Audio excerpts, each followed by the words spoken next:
Britain's Labour Party officially has a new leader. Keir Starmer, who previously served as the opposition's shadow Brexit secretary, won the leadership contest with 56% of the vote, defeating two other candidates, Rebecca Long-Bailey and Lisa Nandy. Starmer's election indicates that Labour is seeking a change after 5 years of Jeremy Corbyn, the left-wing leader who agreed to step aside following the party's crushing defeat in December elections. Starmer has promised to embrace some of the popular Labour policies, but is seen as someone who can appeal more broadly to the UK electorate because he's not as left-wing as Corbyn. Starmer was the presumptive favourite, though the coronavirus has recently overshadowed the opposition's search for a new leader.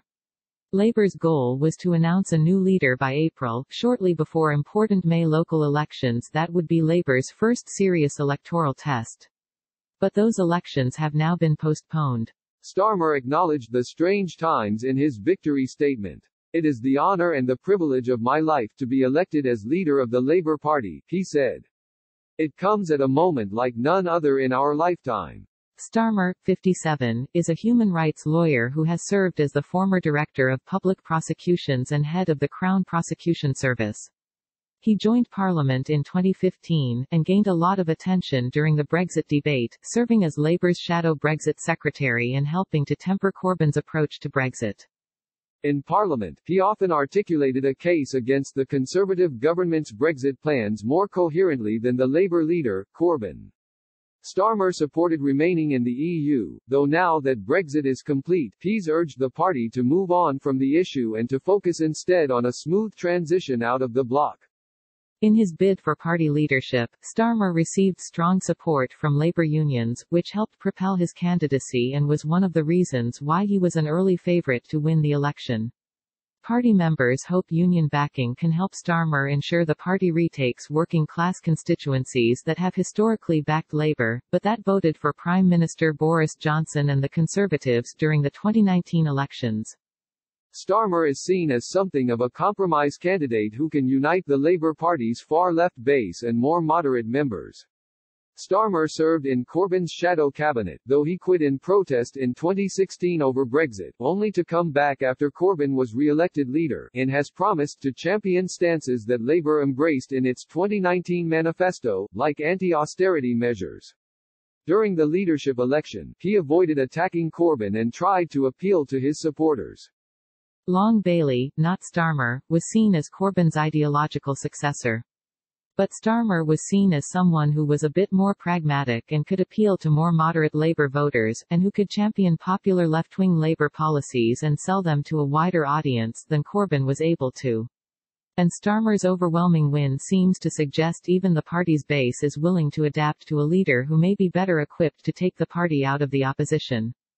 Starmer will take over Labour as both the party and the country are in a moment of crisis, though for vastly different reasons.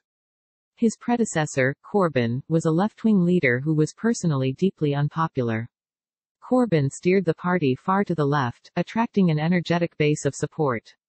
But, with the general public, Corbyn was seen as too radical, although some of Labour's policies were broadly popular. The public's general perception of Corbyn, along with the party's muddled stance on Brexit, led to a stunning defeat against Johnson and the Conservatives. But the coronavirus crisis is likely to dominate the political agenda in the UK, as elsewhere, for the foreseeable future. It puts Starmer in a somewhat strange position as a new Labour leader. Johnson, who is currently in self-isolation with the coronavirus, has faced criticism for his handling of the crisis at times, but national emergencies are often awkward times for the opposition. Being seen as overly critical can come off as petty and counterproductive, but being overly supportive of the government can eliminate an important check. Starmer, in his victory statement, outlined Labour's role in the crisis. "It's a huge responsibility, and whether we voted for this government or not, we all rely on it to get this right. That's why in the national interest the Labour Party will play its full part," he said. Under my leadership, we will engage constructively with the government, not opposition for opposition's sake. Not scoring party political points or making impossible demands. But with the courage to support where that's the right thing to do.